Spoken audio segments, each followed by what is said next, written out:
మహిషాసురుడు ఒక అసురరాజు. అతడు మహాతపస్సు చేత బ్రహ్మదేవుణ్ణి మెప్పించి ఏ దేవుడు అతన్ని సంహరించకుండా స్త్రీ మాత్రమే అతన్ని సంహరించగలిగేలా ఒక వరం పొందాడు. ఆ వరం వలన అతడు దేవతలను, లోకాలను జయిస్తూ భూలోకంలో, స్వర్గంలో హింసాచారం మొదలుపెట్టాడు. దేవతలు బ్రహ్మ, విష్ణు, మహేశ్వరుల దగ్గరకు వెళ్ళి రక్షణ కోరారు. వారి తేజస్సు కలిసి ఒక శక్తి రూపం అవతరించింది. ఆమె దుర్గాదేవి. సింహవాహనంగా శూలం, ఖడ్గం, చక్రం, ధనస్సు వంటి అస్త్రాలు ధరించి యుద్ధరంగంలో మహిషాసురుని ఎదిరించింది. 9 రాత్రుల యుద్ధం జరిగి చివరకు మహిషాసురుని సంహరించింది. అందువల్ల ఆమెను మహిషాసురమర్దిని అని పిలుస్తారు. మహిషాసురమర్దిని అష్టోత్తర శతనామావళి అనేది దుర్గాదేవి యొక్క 108 పవిత్ర నామాలతో కూడిన ప్రార్థన.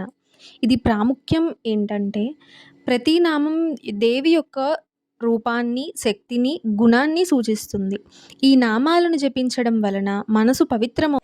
ఓం సత్యై నమః, ఓం సాధ్వ్యై నమః, ఓం భవప్రీతాయై నమః, ఓం భవాన్యై నమః, ఓం భవమోచన్యై నమః, ఓం ఆర్యాయై నమః, ఓం దుర్గాయై నమః, ఓం జయాయై నమః, ఓం ఆద్యాయై నమః, ఓం త్రినేత్రాయై నమః, ఓం శూలధారిణ్యై నమః, ఓం పినాకధారిణ్యై నమః, ఓం చిత్రాయై నమః, ఓం చంద్రఘంటాయై నమః, ఓం మహాతపాయై నమః, ఓం మనసే నమః, ఓం బుద్ధై నమః, ఓం అహంకారాయై నమః, ఓం చిత్తరూపాయై నమః, ఓం చిత్తాయై నమః, ఓం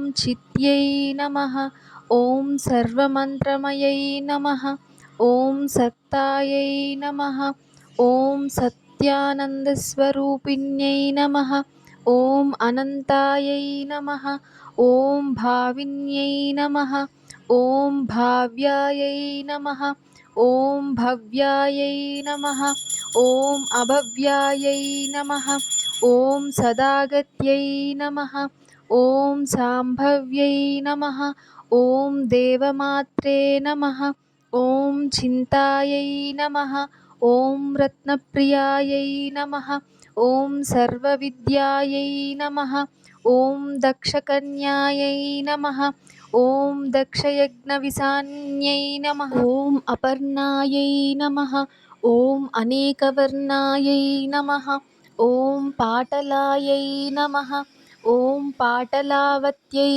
నమః, ఓం పట్టాంబరవరీధానాయై నమః, ఓం కలమంజిన్యై నమః, ఓం అమేయవిక్రమాయై నమః, ఓం క్రూరాయై నమః, ఓం సుందర్యై నమః, ఓం సురసుందర్యై నమః, ఓం వనదుర్గాయై నమః, ఓం మాతంగ్యై నమః, ఓం మతంగమునిపూజితాయై నమః, ఓం బ్రాహ్మ్యై నమః, ఓం మహేశ్వర్యై నమః, ఓం ఇంద్ర్యై నమః, ఓం కౌమార్యై నమః, ఓం వైష్ణవ్యై నమః, ఓం చాముండాయై నమః, ఓం వరాహ్యై నమః, ఓం లక్ష్మ్యై నమః, ఓం పురుషాకృత్యాయై నమః, ఓం విమలాయై నమః, ఓం ఉత్కర్షిణ్యై నమః, ఓం జ్ఞానాయై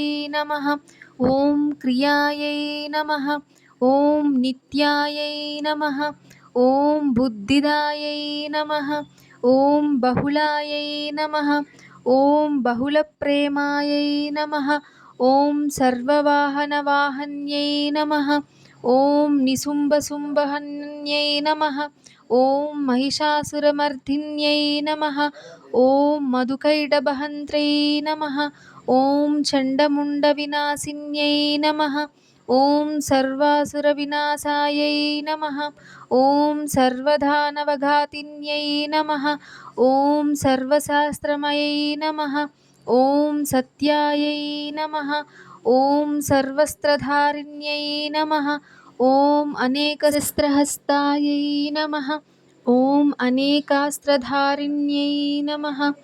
ॐ कुमार्यै नमः। ॐ एककन्यायै नमः। ॐ कैसोर्यै नमः। ॐ युवत्यै नमः। ॐ यत्यै नमः। ॐ अप्रौढायै नमः। ॐ प्रौढायै नमः। ॐ वृद्धमात्रे नमः। ॐ बलप्रदायै नमः। ॐ महोदर्यै नमः। ॐ मुक्तकेस्यै नमः। ॐ घोररूपायै नमः। ॐ महाबलायै नमः। ॐ अग्निज्वालायै नमः।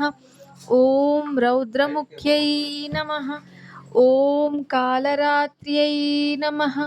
ॐ तपस्विन्यै नमः।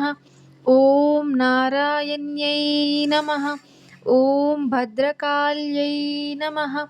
ॐ विष्णुमायायै नमः। ॐ जलोदर्यै नमः। ॐ शिवदूत्यै नमः। ॐ कराल्यै नमः। ॐ अनन्तायै नमः। ॐ परमेश्वर्यै नमः। ॐ कात्यायन्यै नमः। ॐ सावित्र्यै नमः। ॐ प्रत्यक्षायै नमः। ॐ ब्रह्मवादिन्यै नमः।